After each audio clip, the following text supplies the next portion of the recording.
Alors, donc en fait, je vais essayer de vous faire un petit exposé sur la question de la vulnérabilité dans l'ancien droit que j'ai sous-titré de façon assez pessimiste de l'usage juridique de la pitié, puisque c'est aussi un peu de ça dont il va être question maintenant.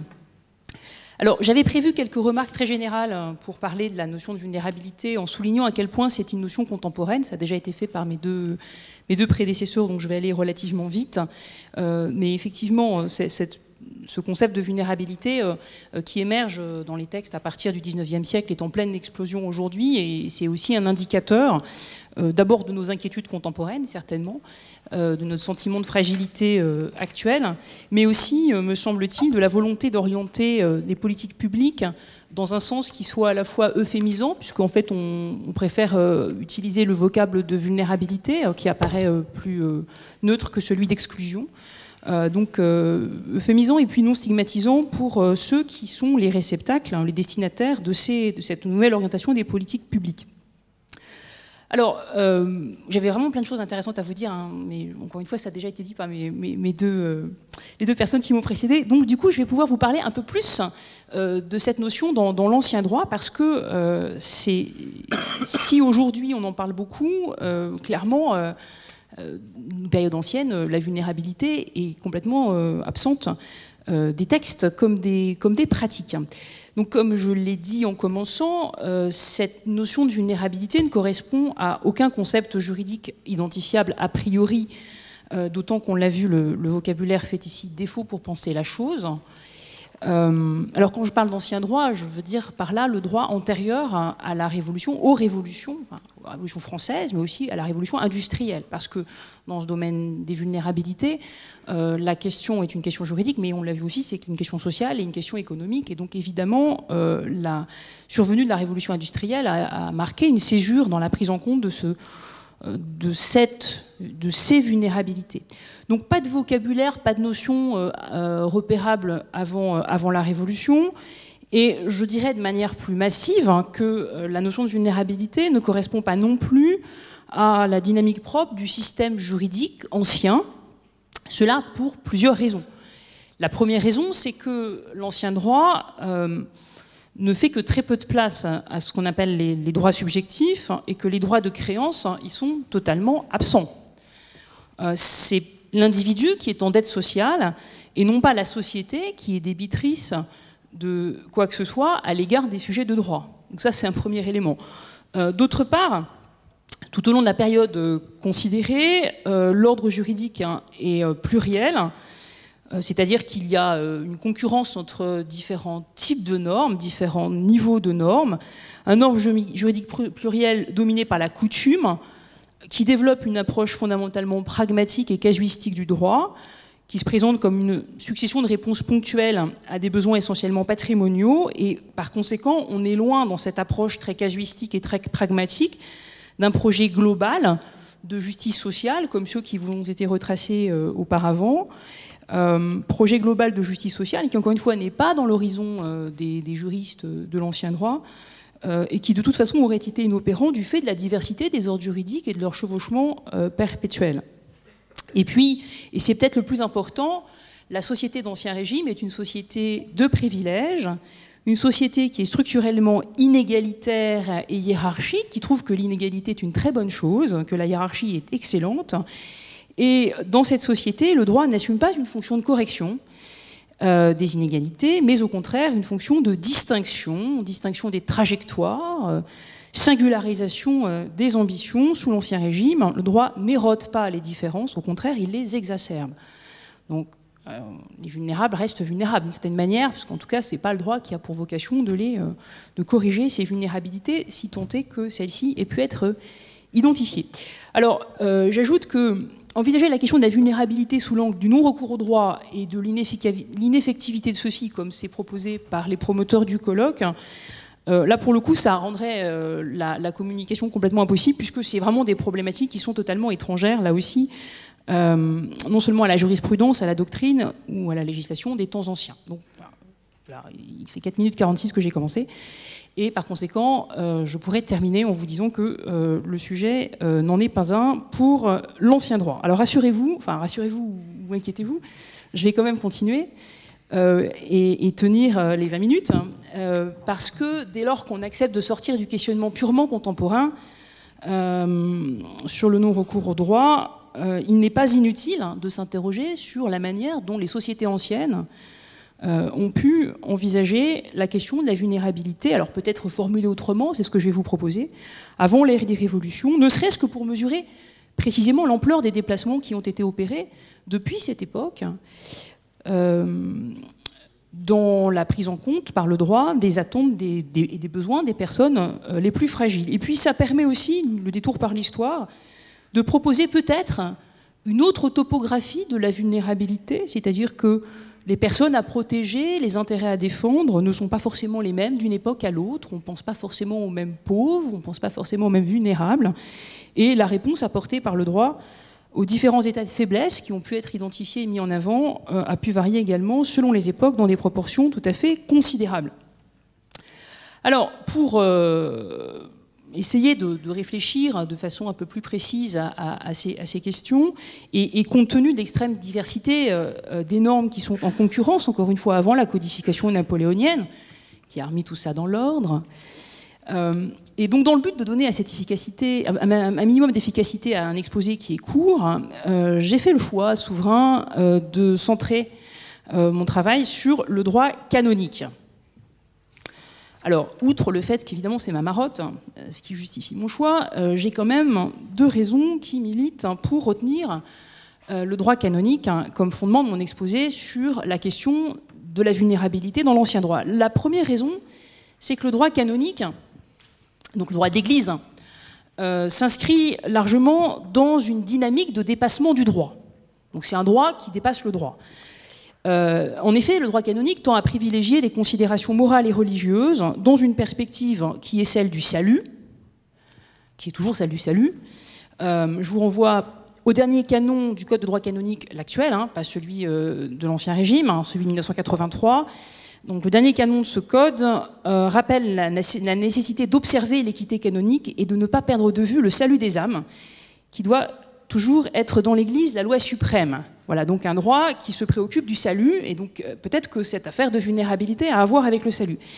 Et donc dans ce contexte, la prise en compte de la vulnérabilité par le droit doit être comprise comme l'une des expressions possibles d'un projet religieux, alors qui est le projet religieux porté par le fondateur, non pas du droit canonique, mais du christianisme, donc le Christ lui-même, qui, je vous le rappelle, est un projet d'inversion des valeurs, puisqu'il s'agit en fait de faire de la faiblesse une force et de la force une faiblesse.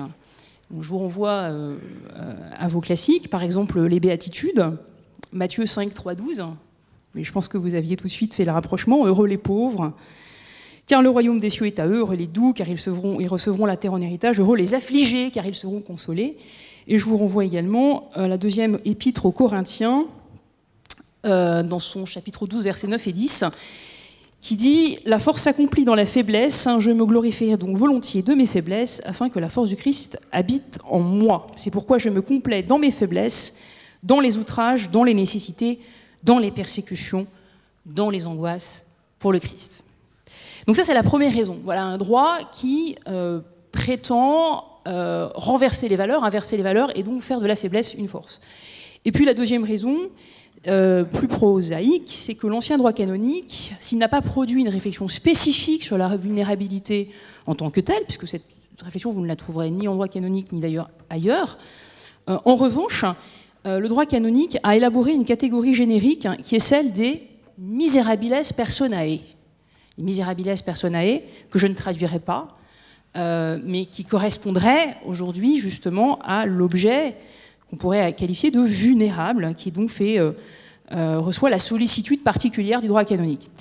Alors, ce que je vous propose, c'est d'abord de commencer par les éléments de définition de ce que sont ces miserabiles personae, et puis ensuite d'évoquer brièvement les mesures de protection que le droit canonique a envisagées à l'égard de ces vulnérables.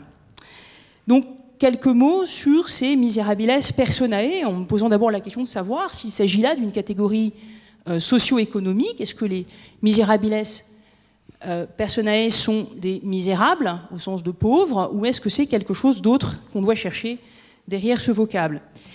Alors, il n'existe pas à proprement parler de définition des Miserabiles Personae, mais plutôt des sortes de listes qui nous disent des catégories à quoi correspond ce vocable.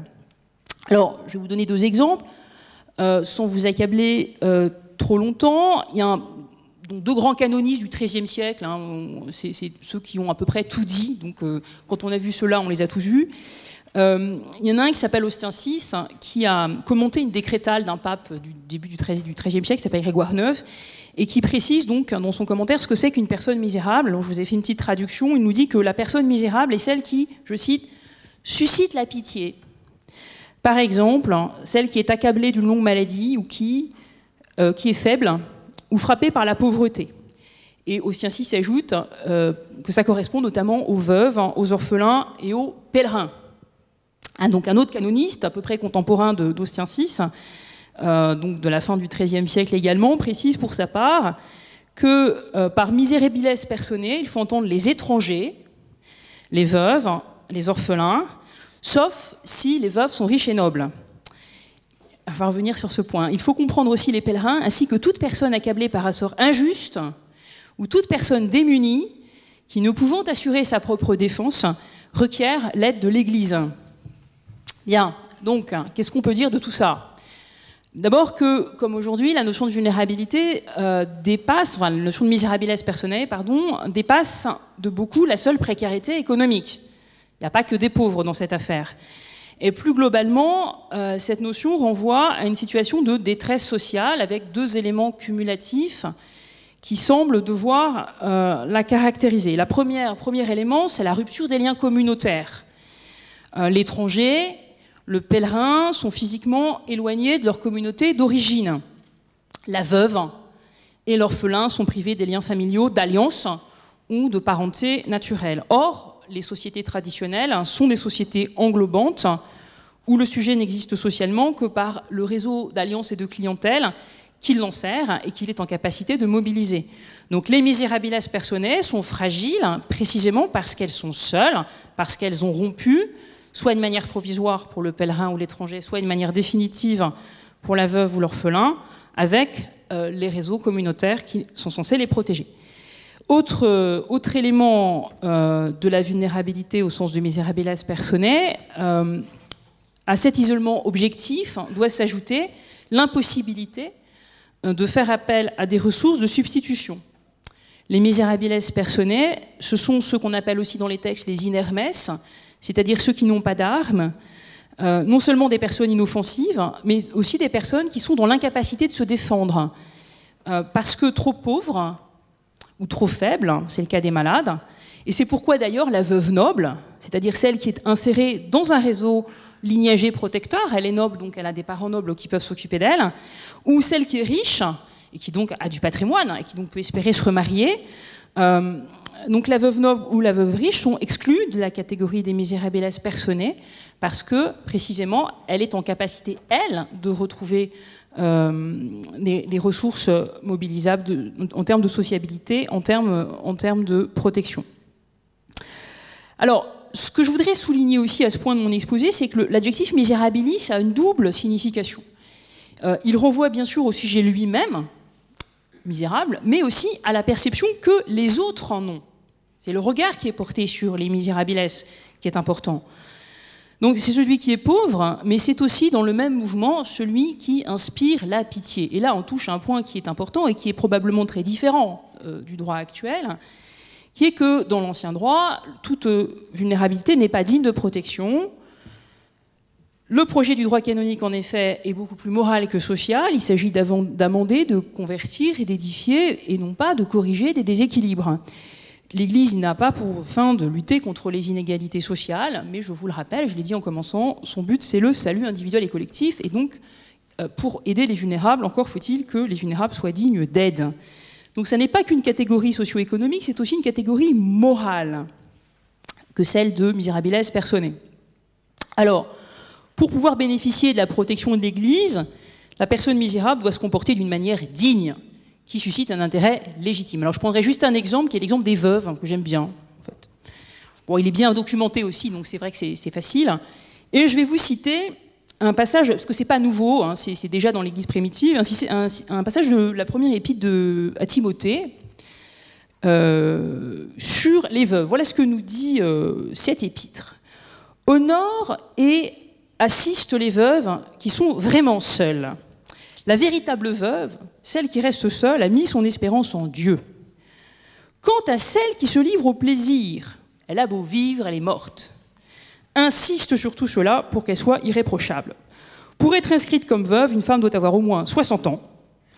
Je vous l'ai dit, hein, ça fait partie des conditions.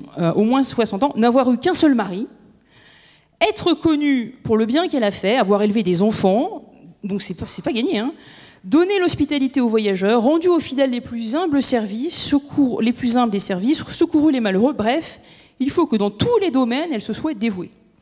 Mais les veuves plus jeunes ne les admet pas. En effet, quand la passion les détourne du Christ, elles veulent se remarier. En même temps, n'ayant rien à faire, elles s'habituent à courir toutes les maisons, on les imagine très bien, non seulement sans rien faire, mais bavardant, se mêlant de tout, parlant à tort et à travers. Je veux donc que les plus jeunes se remarient, qu'elles aient des enfants, qu'elles tiennent leur maison, sans donner aucune prise aux insultes de l'adversaire, car déjà quelques-unes se sont détournées pour suivre Satan. Voilà, donc vous l'avez compris, la dimension morale est importante dans la prise en compte des miserabiles personae, et cette dimension morale, elle va d'ailleurs aller en s'accentuant à partir de la fin du Moyen-Âge et surtout à partir de l'époque moderne, puisqu'on va être amené de plus en plus, je ne développe pas ce point parce qu'il est bien connu, mais on va distinguer entre les bons pauvres, ceux qui travaillent en gros, et les mauvais pauvres, ceux qui mendient, qu'on va chercher à d'abord éloigner, puis à enfermer. L'Église le fait, pas seulement l'Église, hein, les États dans toute l'Europe ont cette politique d'enfermement des pauvres et d'interdiction de la mendicité qu'on ne peut pas supporter. Et donc, encore une fois, toutes les vulnérabilités ne sont pas bonnes à protéger.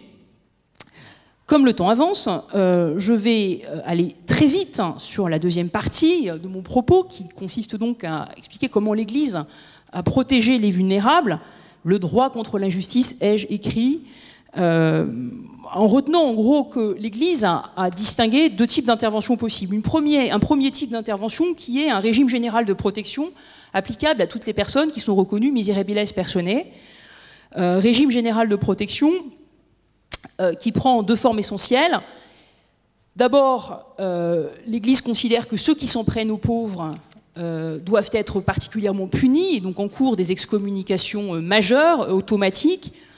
L'exemple que je voulais vous donner, mais je suis désolée, je n'ai pas le temps de développer, c'est l'exemple de la paix de Dieu, à la grande époque féodale, au moment où la violence généralisée déchaînait les nobles contre les plus faibles. Et donc l'Église a mis en place, à partir du milieu du Xe siècle, en gros, quand vraiment ça allait très très mal, un système qu'on appelle la paix de Dieu, qui consiste donc à excommunier ceux qui s'en prennent aux inermès, donc ceux qui s'en pauvres aux pauvres, aux laboureurs, anathème à qui prend les biens des pauvres. Si quelqu'un s'empare des moutons, des bœufs, des ânes, des vaches, des chèvres, des boucs, des porcs, de cultivateurs et d'autres pauvres, qui soient excommuniés. Voilà, sauf si c'est à cause d'une faute du pauvre lui-même, bien sûr, et seulement s'il n'a rien fait pour s'amender. Donc ça a assez bien marché. C'est un régime général de protection qui permet donc de soustraire un certain nombre de ces inermès, de ces miserabiles personae, à la violence endémique d'une société où l'État, en tout cas dans la première partie du Moyen-Âge, n'est pas en capacité de faire régner l'ordre et la justice. Et puis, l'autre outil du régime général de protection offert par l'Église aux miserabiles personae, c'est le recours préférentiel à la juridiction ecclésiastique elle-même. Dans l'ancien droit, en principe, seuls les clercs peuvent faire appel aux tribunaux d'église, ce qu'on appelle les officialités, ce qu'on appelle le privilège du fort, mais les miserabiles personae, les papes l'expliquent très bien, ont le droit de recourir à la juridiction ecclésiastique pour faire entendre leur requête, ce qui n'est pas un mince intérêt, puisque la juridiction ecclésiastique est à la fois efficace et de qualité. Outre ce régime général de protection, l'Église accorde également un certain nombre de dispositions spéciales pour certaines catégories de miserabiles personae. Je citerai simplement ici, puisque j'ai plus beaucoup de temps, la situation de la mère célibataire et de l'enfant naturel qui bénéficie de protections spéciales de l'Église. la mère pouvant saisir les tribunaux ecclésiastiques pour obtenir un certain nombre de la part du père, qui est considéré comme en faute, pour obtenir un certain nombre de dédommagements, et surtout l'enfant, par favor filiationis, c'est-à-dire par intérêt pour la filiation, peut bénéficier d'un droit aux aliments, ce qui n'était absolument pas le cas dans le droit coutumier ou dans le droit romain, qui, en gros, laissait les enfants naturels à leur triste sort. Donc voilà, je suis allée très vite, parce que j'ai dû vous présenter en quelques minutes ce qui a pris des siècles pour émerger et s'affirmer. Ce que je voudrais simplement dire pour terminer, c'est que cette anthropologie chrétienne en fait, de la faiblesse s'est conjuguée longtemps avec une théologie du péché originel qui renvoie à une vision morale du droit comme correcteur et comme éducateur. Donc c'est cette vision morale du droit qui s'estompe, qui disparaît justement avec ces révolutions françaises et révolutions industrielles, et qui donne naissance à un nouveau régime juridique, à une nouvelle appréhension de la vulnérabilité, non plus comme question morale, mais comme l'ont rappelé mes deux interlocuteurs précédents, comme question sociale. Voilà, je vous remercie.